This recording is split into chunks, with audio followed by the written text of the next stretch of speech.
उस मुल्क की सरहद को कोई छू नहीं सकता, जिस मुल्क की सरहद की निगहबान है आँखें। मिलती है जिंदगी में मोहब्बत, लुट जा हो लुट जा, ए जाने वफा ये जुल्म ना कर, तेरे द्वार खड़ी दुखियारी। तुझको रखे राम, तुझको अल्लाह रखे। फिल्मी किस्से बाय राकेश में आपका स्वागत है। 1968 के ब्लॉकबस्टर आंखें से जुड़ा पहला एपिसोड आप देख चुके होंगे। हमारे जो दोस्त नहीं देख पाए हैं, आई बटन में लिंक क्लिक करके देख सकते हैं। आज इस फिल्म से जुड़ी कुछ और ख़ास बातें आपके साथ शेयर करेंगे। जापान में शूटिंग का आखिरी दिन था। गाने का थोड़ा पोर्शन बाकी था। गाना था मिलती है जिंदगी में मोहब्बत कभी कभी। माला सिन्हा जापानी ड्रेस पहने थी, हाथ में अम्ब्रेला। बारिश थमने का नाम नहीं ले रही थी। एटमॉस्फेयर बहुत ही खूबसूरत था। कैमरामैन जी सिंह ने शूट करने से इनकार कर दिया और रामानंद सागर से कहा कि इस मौसम में शॉट ठीक नहीं आएगा, मैं शूट नहीं कर पाऊंगा, मेरी रेपुटेशन खराब हो जाएगी। रामानंद सागर ने कहा यह विजुअल तो और भी मोहब्बत भरा है, गाने को 4 चांद लगा देगा, पर जी सिंह शॉट लेने के लिए तैयार नहीं थे। रामानंद सागर ने कहा आप शॉट ले लो, बाद में अगर लगा कि शॉट सही नहीं है तो मैं बॉम्बे में शूट कर लूंगा, एटलीस्ट यहाँ का काम तो पूरा हो जाएगा। पर जी सिंह नहीं माने।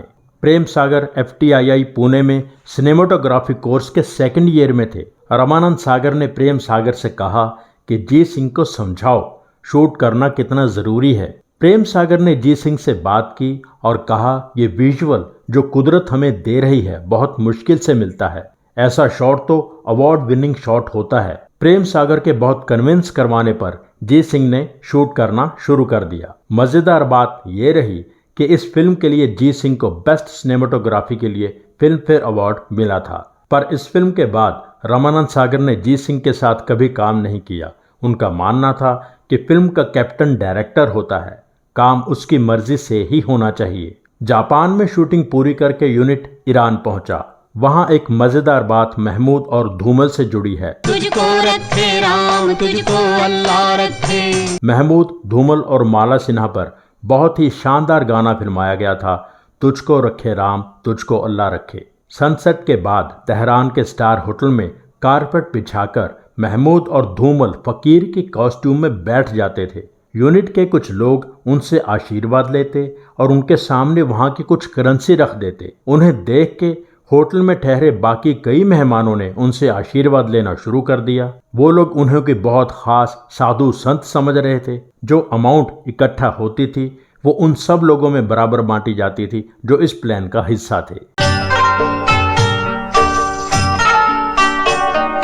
आंखें की शूटिंग के दौरान महमूद और रामानंद सागर की अनबन भी हो गई थी। बॉम्बे में रूप तारा स्टूडियो में फिल्म का क्लाइमैक्स शूट हो रहा था।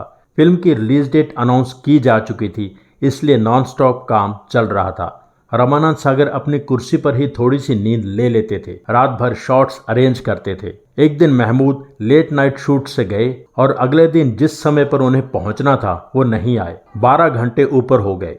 रामानंद सागर को यह बात बहुत बुरी लगी। रामानंद सागर ने महमूद के खिलाफ एक लीगल नोटिस तैयार करवाया। जैसे ही टेलीग्राम महमूद के पास पहुंचा वो फटाफट सेट पर पहुंच गए और रामानंद सागर से माफ़ी मांगने लगे। आरजू और आंखें में इतने इम्पॉर्टेंट रोल्स देने के बाद रामानंद सागर ने कभी भी महमूद के साथ काम नहीं किया। आंखें के लिए रामानंद सागर को best director film fair award मिला था। 1960 की पैगाम के लिए बेस्ट डायलॉग का अवार्ड मिला था। उनको ये 2 फिल्म फेयर अवार्ड्स मिले। आंखें रामानंद सागर की बिगेस्ट बॉक्स ऑफिस हिट रही। फिल्म ने इंडिया में कई तरह के अवार्ड्स हासिल किए। लुधियाना में जब फिल्म का प्रीमियर था तो धर्मेंद्र को देखने के लिए बहुत ज्यादा भीड़ जमा हो गई थी। लिमोजिन के रंगीन शीशे के अंदर बैठे धर्मेंद्र ठीक से नजर नहीं आ रहे थे, इसलिए एक फैन ने पत्थर उठाया और गाड़ी की विंड स्क्रीन तोड़ दी। धर्मेंद्र ने बहुत शांति से ग्लास के टुकड़े अपने शरीर से झाड़े और गाड़ी से बाहर निकल आए। पत्थर फेंकने वाले फैन को गले से लगा लिया। फैन रोने लगा और धर्मेंद्र से माफ़ी मांगने लगा और कहने लगा, मैं मजबूर था, आपको देखना चाहता था पर आप नजर नहीं आ रहे थे। आंखें के पोस्टर पर अक्षर लिखने का अंदाज डनहिल सिगरेट से इंस्पायर्ड था। रामानंद सागर के favourite publicity designer Diwakar Karkare ने वो डिजाइन तैयार किया था। द्वार खड़ी दुखियारी। आर्ट डायरेक्टर सुधेंदु राय फिल्म में इस्तेमाल करने के लिए सामान शराफ अली फर्नीचर कंपनी की शॉप से ही मंगवाते थे। जब गाना फिल्माना था मेरी सुन ले अरज बनवारी, तो श्री कृष्णा का एक मार्बल स्टैचू वहीं से मंगवाया गया। उस मूर्ति के साथ रामानंद सागर को खास ही अटैचमेंट हो गई थी। गाने का शूट पूरा होने के बाद रामानंद सागर ने वो मूर्ति वापस नहीं लौटाई, बल्कि खरीद ली और अपने पास रख ली।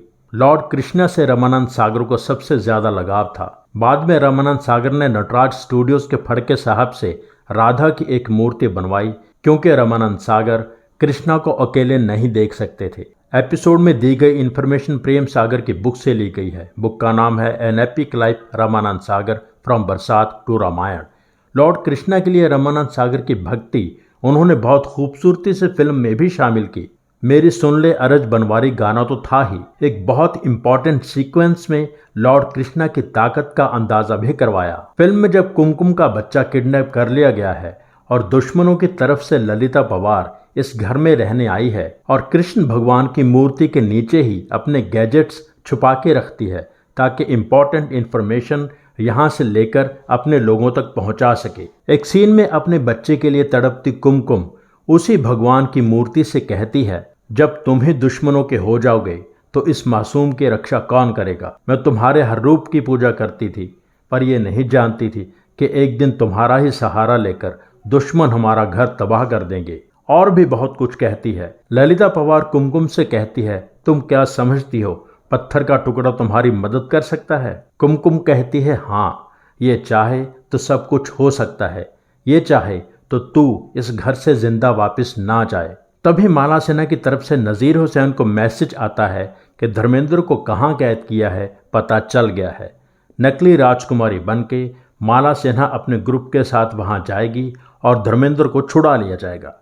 ये इम्पॉर्टेंट मैसेज ललिता पवार अपने लोगों को पहुंचाती है। उनको मैसेज आगे पहुंचाना है कि जो राजकुमारी आएगी वो नकली होगी और धर्मेंद्र को छुड़ाने का प्लान है, पर मैसेज आखिरी स्टेशन बैरूत नहीं पहुंच पाता क्योंकि उनकी मशीन खराब हो जाती है। ये मशीन तो ठीक है, बैरूत का ट्रांसमीटर खराब हो गया। ये रामानंद सागर की तरफ से कृष्ण भगवान की ताकत दिखाने का और ऑडियंस को सिनेमा हॉल में तालियां बजाने पर मजबूर कर देने वाला सीन था। धर्मेंद्र को छुड़ा लिया जाता है और यहीं से दुश्मनों की ताकत कमजोर होती चली जाती है।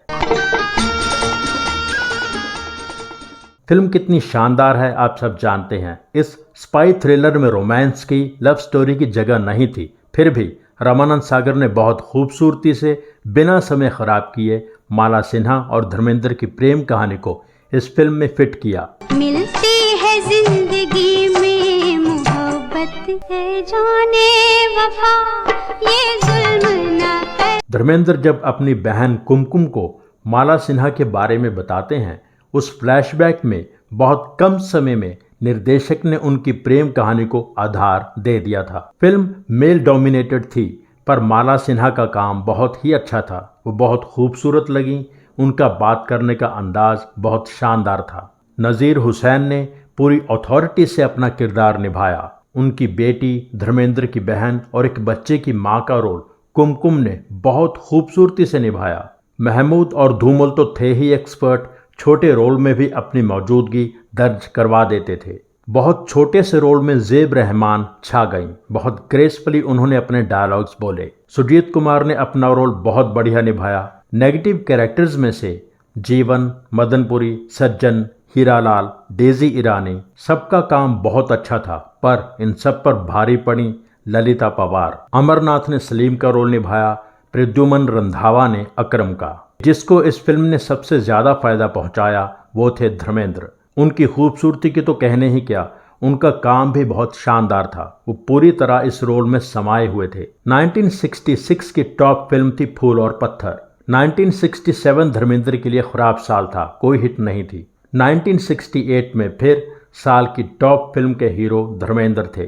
फूल और पत्थर और आंखें में एक और समानता थी कि कि दोनों फिल्मों में पर्दे पर धर्मेंद्र कोई गाना नहीं गाते।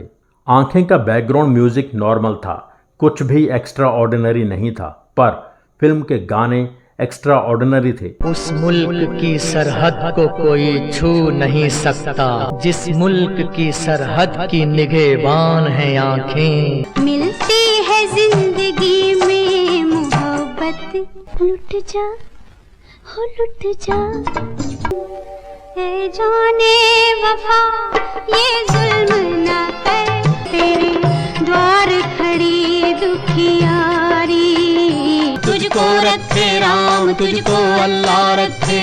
गानों की प्लेसमेंट लाजवाब थी। हर गाना अपने अपनी जगह पर फिल्म के फ्लो को और भी ज्यादा मजबूत कर देता है।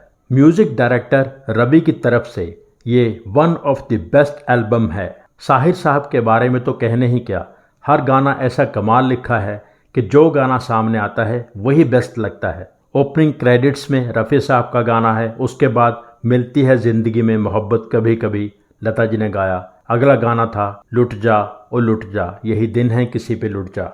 गाना आशा भोसले, उषा मंगेशकर और कमल बारोट ने गाया। अगला गाना लता जी सोलो है, गैरों पे करम अपनों पे सितम। उसके बाद मेरी सुन ले अरज बनवारी, ये भी लता जी सोलो है। उसके बाद आशा भोसले और मन्ना डे का गाया तुझको अल्लाह रखे। गाने में महमूद की आवाज भी है। फिल्म के क्रेडिट्स आप जान चुके हैं। असली क्रिएटर थे लेखक, निर्माता, निर्देशक रमानंद सागर। आंखें के बारे में यह एपिसोड यहीं पूरा होता है। लाइक करना ना भूलें। एपिसोड शेयर कीजिए, कमेंट कीजिए। Thank you so much.